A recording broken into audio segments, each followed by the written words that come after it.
Hello everyone. तो हम आज देखने वाले हैं गवर्नेंस के ऊपर एक मेंस वाला क्वेश्चंस जो कि हमारे टॉपर्स ने लिखा है। उनका नाम है अनिमेश प्रधान सर। उनका आंसर मैंने यहाँ पे लिखा है अपने हैंड राइटिंग में। तो बिल्कुल उन्हीं के आंसर कॉपी से मैंने ये क्वेश्चंस उठाया है।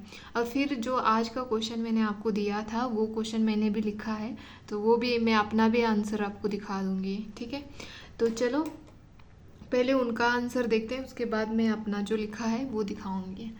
तो आंसर राइटिंग बहुत ज़रूरी है। आंसर राइटिंग करते हो तो साथ में साथ प्रीलिम्स की भी तैयारी होती है, तो प्लीज़ आंसर राइटिंग करें।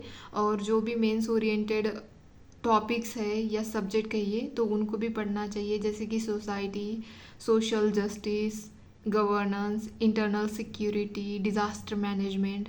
तो ये इम्पॉर्टेंट है आज के टाइम पे, उनसे रिलेटेड प्रीलिम्स में भी क्वेश्चंस आ रहे हैं, तो पढ़ने की ज़रूरत है। अभी अच्छा खासा टाइम है, जो 2025 में अपना प्रीलिम्स देंगे, मेंस देंगे, उनके लिए अभी उनके पास टाइम है, तो वो अपना अच्छे से शुरुआत कर सकते हैं। चलो क्वेश्चन देखते हैं पहले, उसके बाद हम आंसर देखेंगे कि कैसे उन्होंने लिखा है, उनके आंसर का स्ट्रक्चर कैसे लिखा है, ये देखना है यहाँ पे। जैसे कि यहाँ पे बोला गया है, digital public infrastructure allows for innovative and convenient public services, help overcome inclusion और accessibility barriers and increase transparency and accountability with real time data, discuss with example. तो ये डिस्कस पूछा गया है, मतलब यहाँ पे सारे ही कंपोनेंट हमें यहाँ पे लिखने की ज़रूरत है। तो इन्होंने 250 वर्ड के क्वेश्चन को कैसे लिखा है वो देखते हैं हम। बिल्कुल मैंने कुछ एडिशन भी नहीं किया है और कुछ बताऊंगी भी नहीं, बस हमें टॉपर का आंसर देखना है कैसे लिखा है। तो इन्होंने बहुत बढ़िया तरीके से लिखा है, पता नहीं ये सेकंड रैंकर कैसे आ गए। मुझे तो लगता है कि ये टॉप ही इक्वली, जो हमारे फर्स्ट रैंकर है उनके इक्वली ही इनका भी आंसर राइटिंग अच्छा है। तो देखते हैं हम। इन्होंने स्टार्ट किया है इंट्रोडक्शन डिजिटल पब्लिक इंफ्रास्ट्रक्चर की इंफॉर्मेशन से। मतलब इसमें क्या आता है, डिजिटल पब्लिक इंफ्रास्ट्रक्चर में refers to utilization of digital and information communication technologies for governance with a robust and fault proof structure and digital infrastructure. इन्होंने यहाँ पे बेसिकली डिजिटल पब्लिक इंफ्रास्ट्रक्चर जो है उसकी डेफिनेशन लिखी है कि मतलब उसमें क्या क्या आता है, किसको बोलते हैं डिजिटल पब्लिक इंफ्रास्ट्रक्चर। तो ये बेसिकली उन्होंने यहाँ पे बताया है। नेक्स्ट इन्होंने सब हेडिंग लिखी है कि role of DPI, digital public information का रोल क्या है गवर्नेंस में, वो यहाँ पे उन्होंने लिखा है। फर्स्ट पॉइंट में लिखा है innovative and convenient public service. एक तो पब्लिक की सुविधा के लिए अच्छी सी सर्विस देना, प्रोवाइड करना, और एक इनोवेटिव एंड कन्वीनियंट वे के द्वारा। तो ये उन्होंने फर्स्ट अपना यहाँ पे शॉर्ट में लिखा है। बिल्कुल जो भी हिंदी में भी लिखते हो तो भी आपको ऐसे ही लिखना है, अगर आपका इंग्लिश मीडियम है तब भी आपको इस तरह से ही अपना स्ट्रक्चर रखना है। और एग्जाम्पल इन्होंने यूपीआई यहाँ पे लिखा है, यूनिफाइड पेमेंट सिस्टम है ना, यूपीआई का मैं भूल गई इसका, ठीक है कोई बात नहीं, मैं कमेंट सेक्शन में बताऊंगी। यूपीआई यूनिफाइड पेमेंट इन्वेस्टमेंट, ये कुछ होगा इस तरह से, देखते हैं। And other financial tools by fintech revolution helps in convenient usage. तो यहाँ पे जो ये यूपीआई जैसे इस्तेमाल करते हैं, तो ये एक फाइनेंशियल टूल है जिसके द्वारा हम हमारा जो ट्रांजैक्शन होता है वो करते हैं। और ये बहुत ही ईजी होता है, जस्ट स्कैन कर लो और पैसे सेंड कर लो, या तो नंबर से ही सेंड कर लो। तो ये कन्वीनियंट वे है, तो ये गवर्नेंस में काफ़ी हेल्प करता है। तो ये डिजिटल पब्लिक इंफ्रास्ट्रक्चर का ही पार्ट है। तो इस तरह से गवर्नेंस में digital public infrastructure role play करता है, तो ये यहाँ पे उन्होंने लिखा है। और इसका एग्जाम्पल इन्होंने डायरेक्ट बेनिफिट ट्रांसफ़र जो है एक स्कीम है जिसमें JM Trinity help in saving, मतलब यहाँ पे इन्होंने फुल फॉर्म बिल्कुल नहीं, यूपीआई का भी फुल फॉर्म नहीं लिखा है सॉरी, या जाम का भी नहीं लिखा है, इन्होंने बस JAM ऐसे लिखा है। तो इस तरह से हम लिख सकते हैं। और इन्होंने एग्जाम्पल में यहाँ पे जाम ट्रिनिटी हेल्प इन सेविंग, कितनी सेविंग में हेल्प करती है, तो 2.2 लाख करोड़ इन 8 ईयर्स, मतलब ये डाटा दिखाया है इन्होंने एक्चुअली कि कितना सेविंग किया। ठीक है, नेक्स्ट है ओवरकम इंक्लूजन बैरियर्स।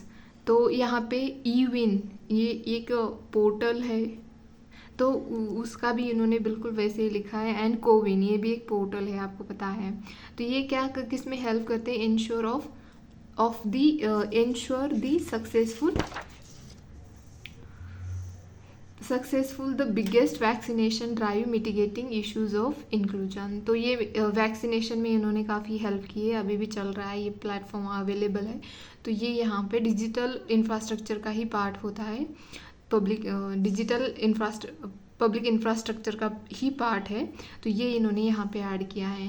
थर्ड लिखा है इन्होंने यहाँ पे इम्प्रूव एक्सेसिबिलिटी, जो एक्सेसिबिलिटी होती है उसमें इम्प्रूवमेंट आती है, जैसे कि ई पाठशाला है जी, और e Sugamya Pustakalaya helps persons with disabilities based on the each one strategy for their welfare. एक ईचन स्ट्रैटेजी है, उसके अकॉर्डिंग ही हमने ये डेवलप किया है।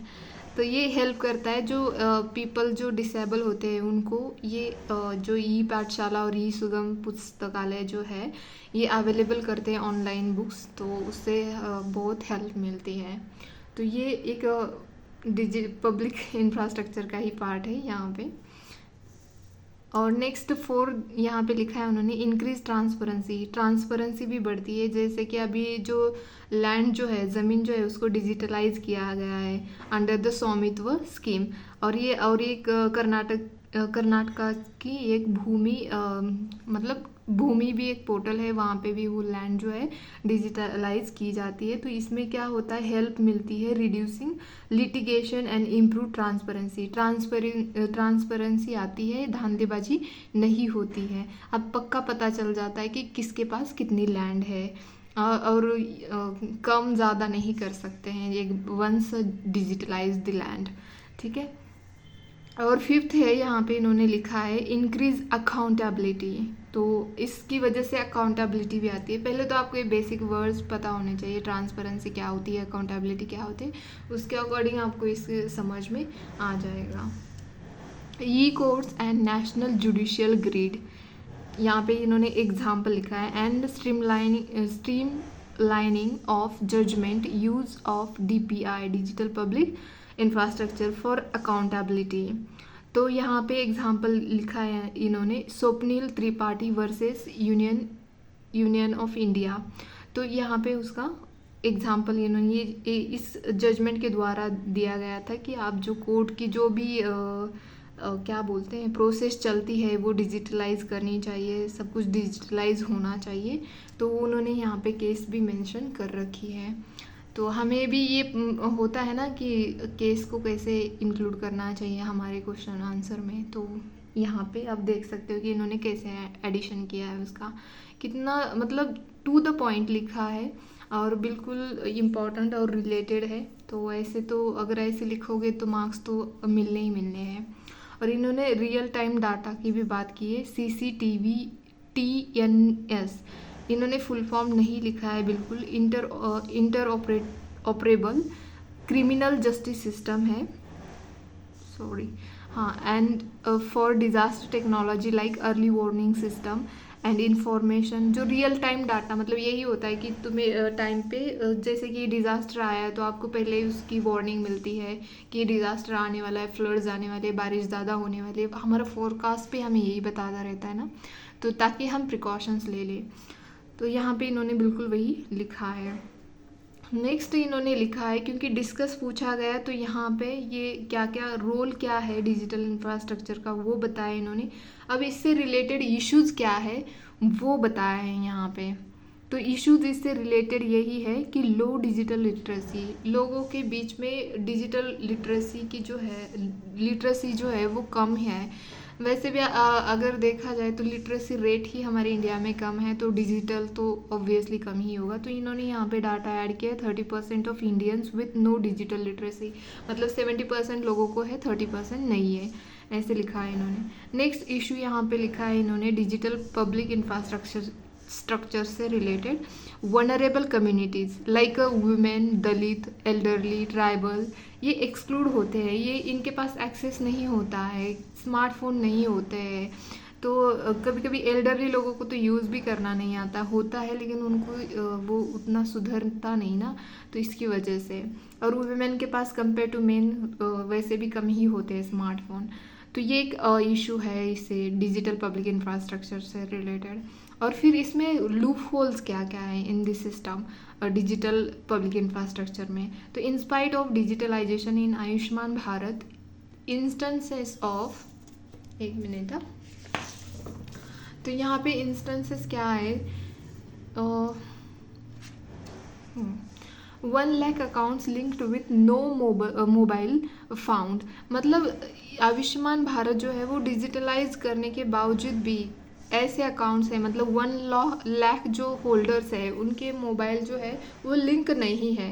तो ये एक इशू है। फिर इंफ्रास्ट्रक्चर प्रॉब्लम है, इंफ्रास्ट्रक्चर इश्यूज है, जैसे कि लो penetration of reliable internet in rural areas. तो रूरल एरिया में इंटरनेट नहीं होता है अवेलेबल। जैसे कि आप देखोगे तो आपको वाईफाई की सुविधा रूरल एरियाज़ में नहीं दिखाई देगी, हालांकि मोबाइल का होगा इंटरनेट, बट ऐसे वाईफाई और ये ऐसे नहीं मिलेगा आपको। सेकंड इशू यहाँ पे उन्होंने ये लिखा है कि लैक ऑफ लोकल लैंग्वेज, जैसे कि ज़्यादातर हमें हिंदी और इंग्लिश ही दिखाई देती है इंडिया में, बाकी की लोकल लैंग्वेज होती है तो उसमें इतनी सारी इन्फॉर्मेशन अवेलेबल नहीं होती। हालांकि धीरे धीरे हो रही है, लेकिन नहीं है। जैसे कि ऐप्स हो, वेबसाइट्स हो, तो नहीं होते हैं। जैसे कि मुझे एक मराठी के रिलेटेड एक ऐप चाहिए था, तो वो नहीं मिला था वो मराठी में, और जो मराठी बता रहा था तो उसमें भी मिस्टेक्स थे, तो प्रॉपरली नहीं है। और नेक्स्ट इसमें अगर इशू देखा जाए तो लैक ऑफ इंटरप्रिटेबिलिटी, मतलब जो अंडरस्टैंडिंग होनी चाहिए वो आती नहीं है, जल्दी समझ में नहीं आता है हमें, क्योंकि इतनी हमें अवेयरनेस नहीं होती है, तो इससे हमें काफ़ी दिक्कत आती है समझने में। नेक्स्ट इन्होंने लिखा है यहाँ पे threats by malware and cyber attacks. अगर साइबर अटैक हो सकता है मालवेयर, तो हमें नहीं पता होता है कि कौन सा ईमेल जो है, आजकल ईमेल्स भी तो आते हैं ना, ईमेल्स हो या मैसेज हो, तो लोग अगर ओपन करने के लिए बोला तो ओपन करते हैं, क्योंकि उनको अवेयरनेस ही नहीं होता, उनको नहीं पता होता है कि ये कोई साइबर अटैक है या कोई मालवेयर है जिसकी वजह से हमारे अकाउंट हैक हो सकते हैं। तो ये भी एक थ्रेट है। ये सारे इश्यूज आते हैं डिजिटल पब्लिक इंफ्रास्ट्रक्चर से रिलेटेड, तो इन्होंने सारे ही यहाँ पे मेंशन कर रखे हैं। और नेक्स्ट वे फॉरवर्ड में इन्होंने सेकंड ERC का मतलब यहाँ पे जिक्र किया है इन्होंने सेकंड ERC का, और लिखा है कि इंडिपेंडेंट रिव्यू होना चाहिए इसका। और नेक्स्ट यहाँ पे मतलब सेकंड ERC ने बोला है कि इसका इंडिपेंडेंट रिव्यू करना चाहिए, जो भी डिजिटल प्लेटफॉर्म्स हैं उनके। यहाँ पे utilize 4 lakh common service centres, जो हमारे कॉमन सर्विस सेंटर होते हैं उनको यूटिलाइज करना चाहिए, ये भी बोला है। फिर डिजिटल लिटरेसी जो होती है, जैसे कि माइक्रोसॉफ्ट का साइबर शिक्षा जो क्या बोलते हैं इसको, वेबसाइट बोलो, पोर्टल ऐप बोलो, कुछ भी बोलो, तो यहाँ पे उसका एग्जांपल लिखा है इन्होंने। And robust IT policy and data governance, मतलब अच्छा खासा IT पॉलिसी होना चाहिए, डाटा गवर्नेंस होना चाहिए, ये यहाँ पे उन्होंने मेंशन कर रखा है। तो मेरे मतलब अगर मैं कहूँ तो बहुत बढ़िया आंसर लिखा है इन्होंने। Hence digital infrastructure will realise effective governance and reach $5 trillion economy. तो यहाँ पे लास्ट में 2 लाइन में कंक्लूड किए हैं, तो बिल्कुल इस तरह से ही हमें हमारा आंसर लिखना है, ठीक है। तो ये हो गया अनिमेश प्रधान सर का आंसर, जो मैंने अपनी हैंडराइटिंग में लिखा है। तो मैंने आज का जो क्वेश्चन दिया था आपको, वो मैंने खुद लिखा है यहाँ पे आंसर। वो 10 मार्कर क्वेश्चन था, प्रीवियस ईयर का क्वेश्चन है ये। What inadequacies hinder the enhancement of effectiveness and transparency and accountability in e-governance? तो e-governance के बारे में यहाँ पे मैंने लिखा है। तो बिल्कुल वैसे ही पब्लिक इंफ्रास्ट्रक्चर जैसा था ना वो पहला वाला हमारा, तो वैसे ही इसका भी बिल्कुल वैसे ही है। तो यहाँ पे वर्ल्ड बैंक की मैंने डेफिनेशन लिखी है, जो कि वर्ल्ड बैंक ने कहा है कि e governance as the use by government agency of information technologies that have ability to transform relations with citizens, businesses and other arms of government. तो यहाँ पे मैंने डेफिनेशन के साथ ही आंसर स्टार्ट किया था, जो कि वर्ल्ड बैंक ने ई गवर्नेंस की डेफिनेशन दी है, क्योंकि ई गवर्नेंस के बारे में ही पूछा है यहाँ पे। मतलब ई गवर्नेंस में अकाउंटेबिलिटी, ट्रांसपेरेंसी और जो इफ़ेक्टिवनेस होता है, आना चाहिए, उसमें कुछ प्रॉब्लम्स आते हैं। तो वो क्यों आते हैं, तो उसको क्या क्या है वो एडिक्वेसीज, तो वो हमें यहाँ पे लिखनी थी। तो मैंने यहाँ पे अगर ऐसे लिखती कि डायरेक्ट एडिक्वेसीज तो किससे रिलेटेड, ये भी होता है, तो यहाँ पे मैंने थोड़ा मतलब लंबा हो गया बट ठीक है। इस तरह से भी आप लिख सकते हो, inadequacies hinder effectiveness, transparency and accountability in e governance following. तो मैंने यहाँ पे इनएडिक्वेसीज को यहाँ पे बॉक्स बनाया, ताकि जो लिखना है उसी के बारे में लिखना है, तो इसलिए मैंने इसको बॉक्स बना दिया। तब देखते हैं, तो यहाँ पे मैंने फर्स्ट लिखा है टेक्नोलॉजिकल इनएडिक्वेसीज। टेक्नोलॉजिकल इनएडिक्वेसीज बहुत ज़्यादा है ई गवर्नेंस से रिलेटेड, उसी वजह से transparency, enhancement of effectiveness and accountability नहीं आती है। जैसे कि यहाँ पे डिजिटल डिवाइड ज़्यादा है। मैंने नेशनल सर्वे जो है हमारा national family health survey provides data, उन्होंने डाटा प्रोवाइड किया है कि अर्बन एरियाज़ में मेल के पास 72.5% और फीमेल्स के पास 51.8% हैव इंटरनेट एक्सेस, और while 48.7% males and 24.6% females in rural area have internet access. तो ये मैंने यहाँ पे डाटा लिखा है ताकि आंसर बेहतर बने। और नेक्स्ट लिखा है मैंने यहाँ पे साइबर सिक्योरिटी एक रिस्क है बहुत ज़्यादा, वो ये भी एक इनएडिक्वेसीज है, जिसकी वजह से ई गवर्नेंस में ट्रांसपेरेंसी, अकाउंटेबिलिटी एंड इफेक्टिवनेस आता नहीं है। तो यहाँ पे मैंने लिखा lack of awareness and digital literacy. तो जो अवेयरनेस और लिटरेसी होनी चाहिए डिजिटल, वो नहीं है। तो मैंने यहाँ पे लिखा है कि a substantial portion 38% house hold digitally literate. मतलब 38% ही हाउस होल्ड ऐसे हैं जिनको मतलब उनके पास वो जानते हैं कि कैसे यूज़ करना है, कैसे नहीं करना है, आज के टाइम का जो भी इंटरनेट है और ये सब। तो यहाँ पे मैंने उसका मेंशन कर दिया। फिर नेक्स्ट लिखा है कि सिक्योरिटी कंसर्न्स भी है, जैसे कि अभी एग्जांपल है कि ये कोविन जो हमारा पोर्टल था, तो वो डाटा ब्रीच हुआ था इन 2023 में। तो मैंने यहाँ पे उसको भी मेंशन कर दिया ताकि आंसर हमारा बेहतर लगे। नेक्स्ट लिखा मैंने यहाँ पे थर्ड पॉइंट, क्योंकि 10 मार्कर क्वेश्चन है, जितना इससे रिलेटेड था उतना ही लिखा है मैंने, ज़्यादा नहीं लिखा। शॉर्टेज ऑफ आईटी एक्सपर्टाइज, जो आईटी एक्सपर्ट होते हैं उनकी कमी होती है। स्किल, लैक ऑफ स्किल भी हम लिख सकते हैं, लोगों के पास आज स्किल की कमी आ जाती है। हालांकि गवर्नमेंट उसके ऊपर काम कर रही है, लेकिन जैसे लिखना था यहाँ पे वैसे लिखा है मैंने। Government struggle to attract and retain skilled IT professionals due to competition with private sector। आप अगर देखोगे तो ना गवर्नमेंट के कंपेयर में प्राइवेट सेक्टर ज़्यादा परफॉर्म अच्छे से करते हैं। तो इसका रीज़न यही है, उनके पास IT प्रोफेशनल अच्छे खासे होते हैं। तो नेक्स्ट लिखा है मैंने यहाँ पे फोर्थ पॉइंट, लैंग्वेज बैरियर्स भी आते हैं। जैसे कि पहले इसमें भी बोला था कि लैंग्वेज बैरियर्स आते हैं। हिंदी और इंग्लिश में तो अवेलेबल हो जाता है इजीली, लेकिन अदर रीजनल लैंग्वेज होती है उनमें लिमिटेड एक्सेस मिलता है और लिमिटेड सर्विस भी मिलती है। तो ये एक लैंग्वेज बैरियर है। सेकंड, फिफ्थ मैंने यहाँ पे लिखा लिमिटेड एक्सेसिबिलिटी जो होती है वो कम होती है। जैसे कि एग्जाम्पल लिखा है मैंने, gender disparity, 25% of adult women owning smartphones compare to 41% men. जो फीमेल है आज के टाइम पे अडल्ट, उनके पास 25% फीमेल के पास ही स्मार्टफोन है, और जो 41% मेन है उनके पास स्मार्टफोन है कंपेयर टू, मतलब कितना डिफरेंस है देखो। तो ये मैंने यहाँ पे कोट कर मतलब लिख दिया। और however government has taken efforts to address inadequacies. तो यहाँ पे मैंने, हालांकि गवर्नमेंट जो है उन्होंने कुछ स्टेप उठाए हैं इनएडिक्वेसी को एड्रेस करने के लिए। तो यहाँ पे वो कौन सी है वो लिखी है मैंने। तो यहाँ पे फर्स्ट है PM प्रधानमंत्री गरीब जो है योजना, इसका पूरा फुल फॉर्म तो याद नहीं आ रहा मुझे, लेकिन आप इस तरह से भी लिखते हो तो चलेगा, PMGSY। Disha for digital literacy के लिए ये स्कीम चलाई जाती है गवर्नमेंट के द्वारा। भारत नेट जो है फॉर रूरल इंटरनेट के लिए है ये, मतलब पूरे विलेज में भी नेट प्रोवाइड करने का काम कर रहा है ये। और जो हमारी ई क्रांति है फॉर ई गवर्नेंस के लिए है, और जो सर्ट इन है वो फॉर साइबर सिक्योरिटी के लिए है। तो ये कुछ गवर्नमेंट के इनिशिएटिव्स हैं जिसके द्वारा हम जो ये इनएडिक्वेसीज है उसको एड्रेस कर सकते हैं। तो ये यहाँ पे मैंने लिखा है। नेक्स्ट, वे फॉरवर्ड में क्या क्या कर सकते थे वो मैंने यहाँ पे लिखा है।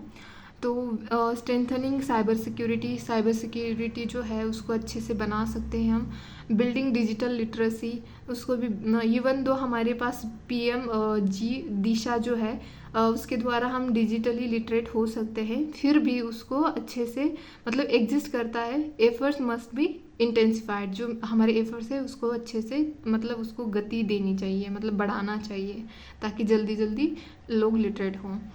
फिर नेक्स्ट वे फॉरवर्ड में मैंने यहाँ पे लिखा है कि updating legal framework with proper implementation. जैसे कि अभी PD जो है एक्ट हमारा 2023 का, तो उसको भी अच्छे से प्रॉपर इम्प्लीमेंटेशन करना चाहिए। और जो अदर अगर लीगल फ्रेमवर्क है तो उनको अपडेट करने की ज़रूरत है। ये मैंने वे फॉरवर्ड में यहाँ पे लिखा है।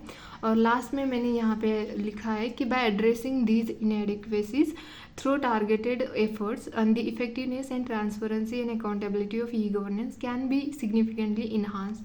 तो वो मतलब बढ़ जाएगी।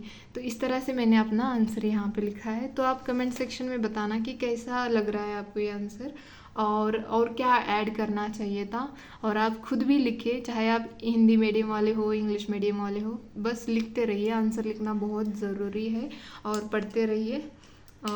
हार्ड वर्क को कोई मतलब एक्सेप्शन नहीं है। ठीक है, तो आज के लिए इतना ही। धन्यवाद।